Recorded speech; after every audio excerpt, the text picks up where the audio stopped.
Hello and welcome to Castle's Corner. I am Coach Castle and I'm back again with my good friend Jackie. Hello. It's right after Thanksgiving and I wanted to do this podcast to have a chat about how you are alone, how it's good to be alone, why it's important to be alone to get anything done, and also how you can't really help but to be alone as it is. Now, for all the latest science, research, the best biomechanical information, everything regarding training, exercise, nutrition, mental awareness, mental strength, go to www.castleandprogress.com. Check out all my articles, free tools, everything. There's no excuse not to, guys. It's going to take you 1 second of your day to do this. Just go do it. It's all free.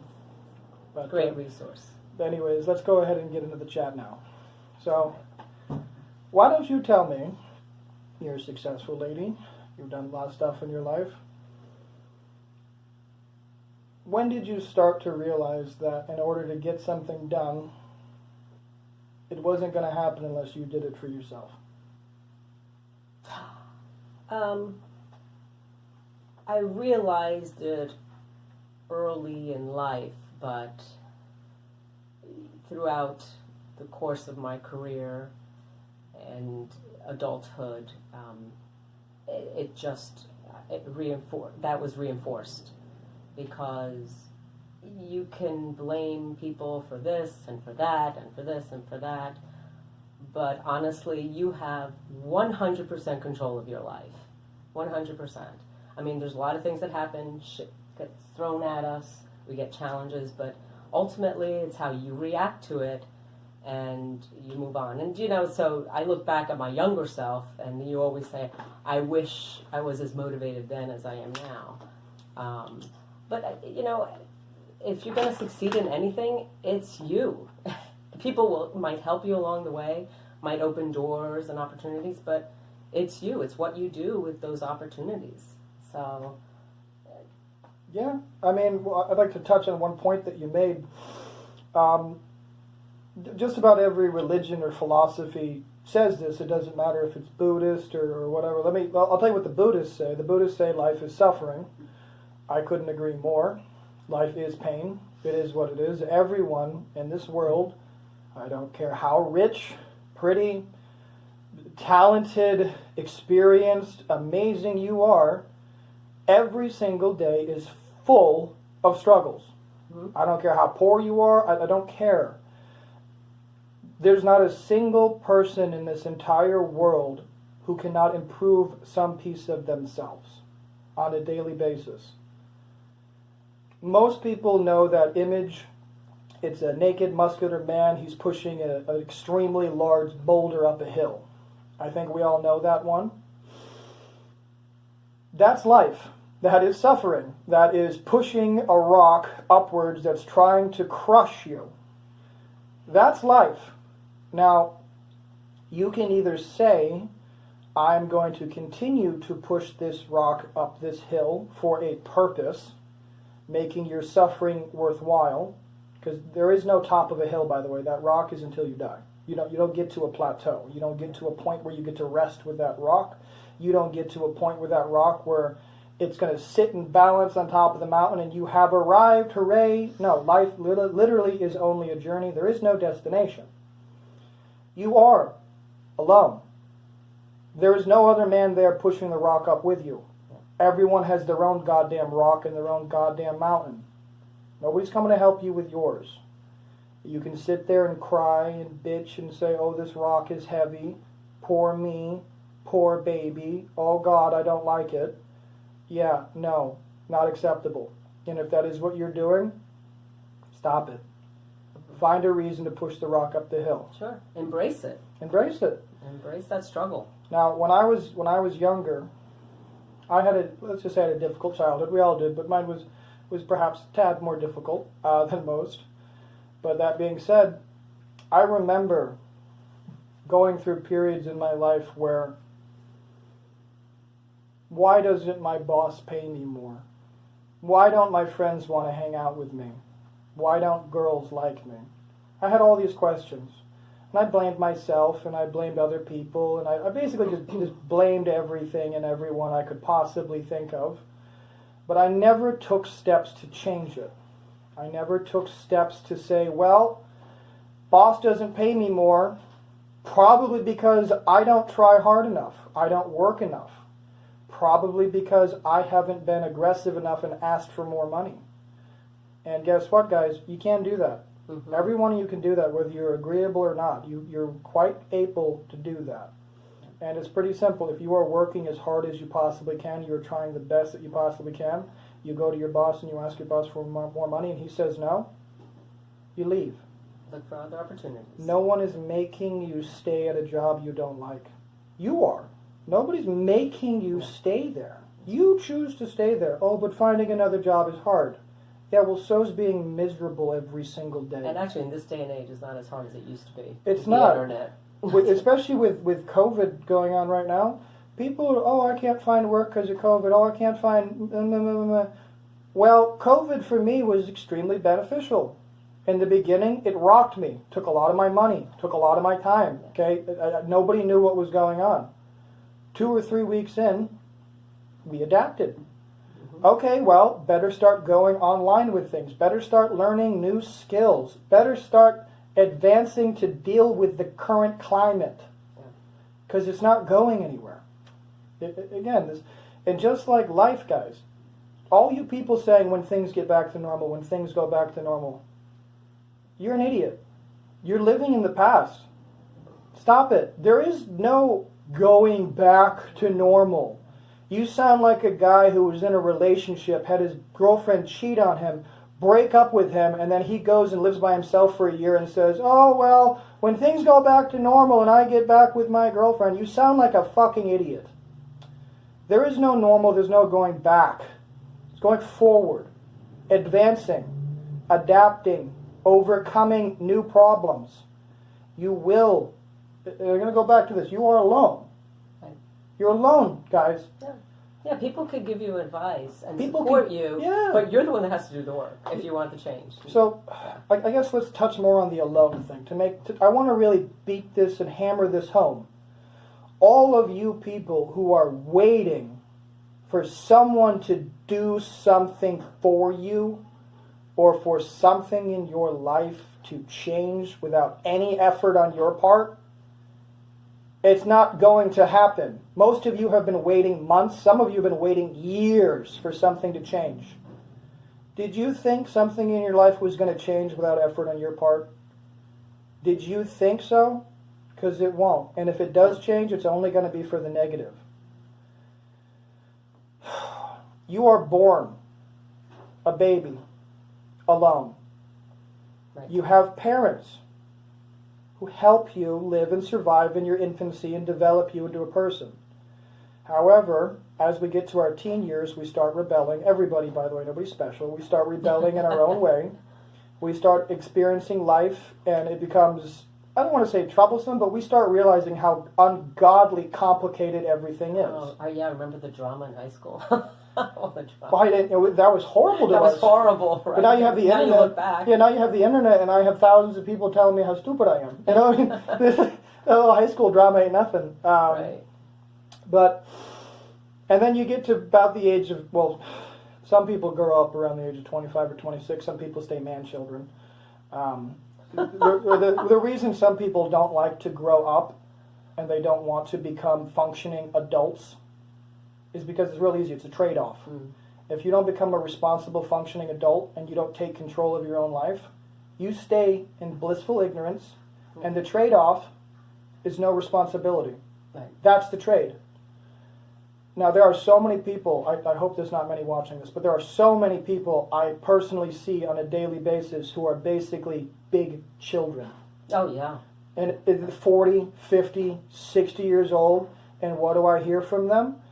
Oh, woe is me, poor me, I'm fat, I'm out of shape, I don't know what to eat, COVID has the gyms closed, oh, I don't like to read. I could keep going, guys. I could keep going. You all have said these things. I have said these things. Not for a long time. No. Granted, not for a very long time, but granted, when I was a child, I said these things. Right. It's victimhood. It's victimhood. Yeah. Blaming someone else. because you're not where you're at in your life. It's so easy. Or just blaming, like, I have back pains. Oh, my ankles are weak. Oh, I can't do this. I can't do that. I hear it too all the time. It's disturbing. It's very disturbing. And it's like, you know what? You're not going to change anything. You have to change. A big part of it, I think, is ego.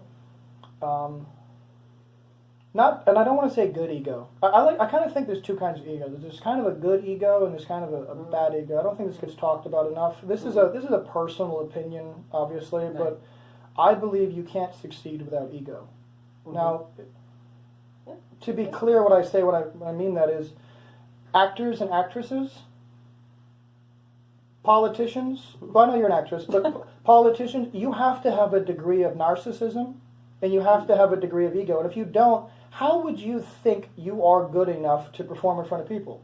How would you think you deserve to be on camera? You have to have some degree of it to succeed in that field. You have to. It's impossible not to. You can't think you're a piece of shit and then become an actress. It just doesn't work. You can't. Now, bad ego would be something along the lines of, let's use reading, because reading, nobody reads anymore. I swear to God, no one reads. It's disgusting. But people say, I don't like to read. I don't like to read books. So I look at them and I say, okay, well, why don't you listen to audiobooks? Sure. Oh, I don't have time. What? What? When You're driving, when you're in the store, walking around, wasting too much time, when you're in bed, when you're anything, when you're cooking dinner. Really. Yeah. But reading an actual book, I tell this to people all the time. I say, here, why don't you go ahead and read this article? Read this book. It will change your life. Oh, I don't like to read. Okay, cool. So, this one article will completely change your life. Take about 5 minutes to read it. But you don't have 1 minute to Google a website and 5 minutes to read, even though it'll change your life. No, I don't like to read. Okay, well, you're fucked. I can't help you, and you can't spend 5 minutes of your day to read something. You're a lost cause. You cannot be helped. You can't be helped at that point. There's nothing I could they ever don't want do. to help themselves. Yeah, but again, that goes back to you being alone. Complaining. I've had friends... I've had people who were friends for a very short period of time who had issues and problems in their lives. Not saying I know everything, but I did know the solution to their particular problems. I would give them, in writing, the exact solution that they needed to apply, something between 5 to 15 minutes a day. I would give it to them. I would harass them every day about it for weeks. After 2 or 3 weeks of them not doing it, I said, listen, you're such a negative person. You are aiming down so hard, and you will not help yourself. I need you out of my life. I can't waste my time, energy, and resources on someone like you. I don't want to. It's a waste of my energy. Yeah. Well, you tried. Now, people will, this goes back to being alone, though. People will call me selfish, self-centered, arrogant. I don't think it's true. I think if you're in a relationship with somebody of any kind of relationship, you have to understand that person is an entire world onto themselves. Yeah. You can, if you're lucky, influence that person to a degree. Right. But that person, just like me, is 100% alone. Yeah. Only they can make the changes. If you're fat, if you're 250 pounds, if you're 300 pounds, and you don't look in mirrors because you know how fucking disgusting you look, if you can't walk upstairs without being out of breath, and then you meet somebody and they tell you, cut your calories a little bit, take a 15-minute walk every day. Sure. That's it. Cut your calories a little bit, take a 15-minute walk every day to start. Just to start. And let's just say you influenced them a little bit. They liked what you said, they heard it, and they started doing it. Excellent, hooray, wonderful, I'm very grateful, that's fantastic, I made somebody's life better. However, if they do not continue to do it, if they do not continue to change, if they only do it as a little fad thing for 1 week or 2 weeks, nothing's going to happen. Right. People don't change things. Generally speaking, people are completely unaccepting of any form of change whatsoever. Yeah. We usually wake up the same time. We have the same routine. 80% of our day is identical to the day before for most people. It is identical. Same store, same drive route, same car, It's same your comfort people. zone. You know, we talk about that all the time. You see people, you say, hey, hi, good morning, the same way every goddamn day. You drive your car the same route to work. You go to the same grocery store. You buy the same food. But I got news for you. Even with you doing that, you are ever so slightly changing every day due to the new information you're getting. Yeah. People don't like to recognize that fact. If I was to ask any one of you watching this right now, and I was to say, are you the same man or woman, child that you were 10 years ago? I would imagine that every single one of you would say no. No, absolutely not. What if I say 5 years? 5 years. Have you changed in 5 years? Most people will say, oh yeah, I'm much smarter now, I'm much wiser now, but whatever it may be. Even in only 5 years. You change every single day just a little bit. Yeah. Your job needs to be controlling that change. Yeah. And if you're, again, just back to the fact, if you're fat and you hire a nutritionist, you hire a coach, you hire somebody to make your food for you, you get a gym membership, you do everything. It's all there. You spend a ton of money, but you don't do 100% with the exercise, you half-ass it. You don't put the food in your mouth, you put something else in your mouth. You don't sleep enough. Yeah. You don't do what the people who are telling you to do it. Right. You're fucked. And why? Because you are alone. Well, I think it's also having to accept that it's a lifestyle change. Your lifestyle is going to change, and you have to accept that. I mean, you said, routine isn't bad. It's good to have a good routine, but you always say, too, you have to challenge yourself. Yes. Have to get out of your comfort zone. You tell me that all the time. Get out of your comfort zone. I got a rule. Because that's how you grow. You know my rule. Every day do something that sucks. Yeah. Something. Every day, and by the way, this is unique to each person. Don't say, I really don't like doing something that you actually don't mind doing. When I say do something that sucks, it means why don't you go get that stack of bills you've been ignoring and tally up the total. That sucks. Why don't you clean the bathroom? Yeah. That sucks. Why don't you take an ice bath? That sucks. That sucks. Why don't you do hot yoga for 2 hours? That sucks. But afterwards, it's amazing. It's amazing because you've consciously chosen to do something you did not want to do. Right. Enforcing your will on your body. Mm-hmm. I mean, I call my body a fucking monkey. Because, whatever your personal beliefs are, guys, I'm not going to get into it. But for me, personally, I view myself as a, semi-intelligent monkey. And it's my job to keep my stupid monkey who likes to eat garbage and my stupid monkey that doesn't like to sleep and likes to do stupid stuff. It's my job to control my stupid monkey. Now, you all have stupid monkeys too. Sorry, but none of you are that smart. You all have stupid monkeys too. Now, it's your job to control those stupid monkeys. Do you have any idea how many doctors I know who are disgustingly overweight and unhealthy? Yes. And they're doctors? Do you have any idea how many personal trainers I know who look like absolute garbage? Yes. Just because you have the knowledge means nothing.